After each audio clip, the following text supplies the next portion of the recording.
All right, attention, I shouldn't say this, dieters. If everything else has failed and you can't knock off those extra pounds, perhaps you should consider what our next guest did, which was, of course, the thing you'd think of logically right off the top of the list.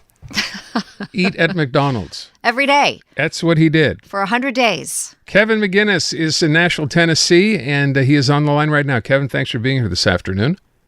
Oh, my pleasure. Thanks for having me. All right. So look, I know we kind of joke when we talk about this because it seems to me over the years, I've heard a couple of stories similar to this where people have gone to McDonald's and ended up losing the weight. And I'm just curious, in your particular case, why did you make that decision? And was it because everything else had failed up until then in an effort to lose that weight?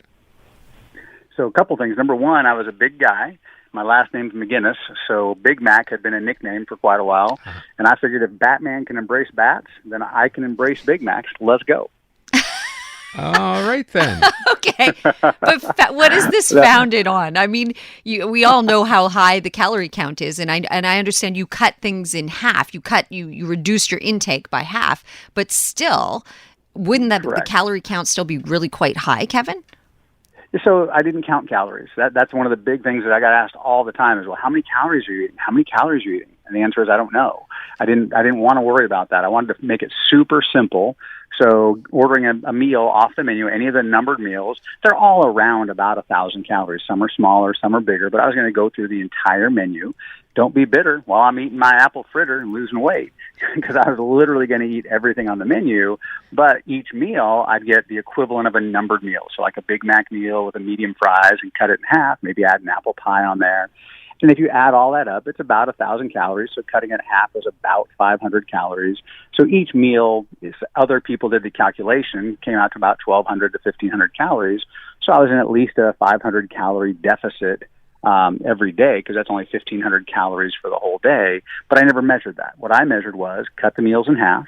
And at the end of the day, the next morning, if the scale's going down and my health is going up, there's nothing else to count.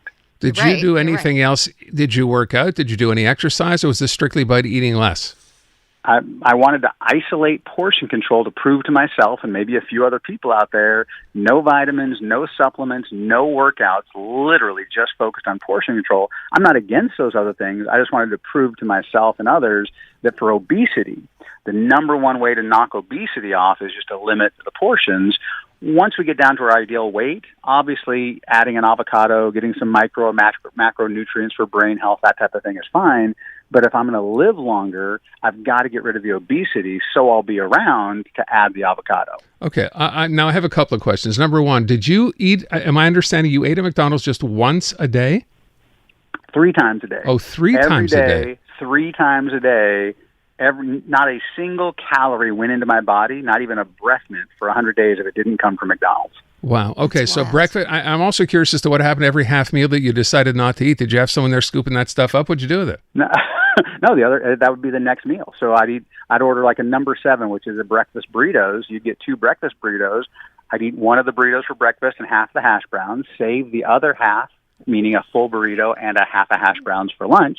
And then I'd go back that night and get a quarter pounder meal, for example, and then I'd have half a quarter pounder for dinner and half the fries and save the other half for the next morning's meal. This is fascinating. Hold on. You saved a half a Big Mac after dinner for breakfast the next day. Or lunch, right? It went in the fridge, so you can reheat it whenever. Oh. So it depends on what I was hungry for the next morning. I'd either go down and get a new breakfast and save the Big Mac for lunch. I didn't waste a single meal, in other words. That's okay. And at what point did you decide, you know what, this was a great idea when I thought of it, I've had enough, let me get back to normal? I didn't. Through the entire 100 days, again, not a single calorie went in my body for the entire 100 days because I was never overeating it. I was never getting sick of it. That's one of the big questions that get asked all the time as well is, aren't you sick of McDonald's yet? Well, when do we get sick of something? When we overindulge in it. I never overindulged. You did it for 100 days in a row. That's kind of overindulging in and of itself, when you're isn't hungry, it? Though, when you eat half a meal, you're hungry by the time the next meal. Hunger is an amazing seasoning. So you actually really enjoy everything you get to eat when it's time to eat again. Okay, so here are the things I want to know. Your wife got on board with this challenge for the last 60 days. At that point, and she lost 17 pounds. Did you, at that point, were you sharing the meals? Sure. Yeah. Okay. Most of the time, not every time, because sometimes you're just hungry for something different. Right. And that's the big thing. The big benefit of this is you're never denying yourself. you're just delaying yourself. In other words, I had McFlurries whenever I want. I had a hot fudge sundae. So there's not the diet Portion control. binge. It was enjoy everything you want. Just don't enjoy all of it right now. Okay. So after the 100 days was over, I can eat a pan of brownies. You just don't eat the pan of brownies right now. You have a brownie now, and you save the rest for later. It's okay to eat all the pan of brownies, just not all at once. Once your story became public, did McDonald's get a hold of you? Did they want to talk to you? They did not want to talk to me. Oh, no way. I had to reach out to them over and over. Wow. I finally got a hold of them near the end of the 100 days, and they're like, hey, we want to cheer you on. Here's a gift basket. Keep going. Okay. Isn't that interesting? That's so and then the other thing I think that's really important to note, we're going to run out of time here, but you stopped drinking alcohol during this time too. So that must have helped with in terms of reducing Well, your I didn't drink a lot of alcohol before. I Okay. was a social drinker, but the sodas, drinking water instead of soda. And I couldn't find a McDonald's that served alcohol, so yeah, I definitely cut out alcohol. Yeah. Otherwise, Not yet, Kevin. Not yet. I will ask you one last thing because we have to wrap up here. At the end of all this, I would think it'd be such a great marketing opportunity for McDonald's to market the McGinnis menu, Totally. which is half size of everything they serve. So if you want to call them back, you can. Did you try that?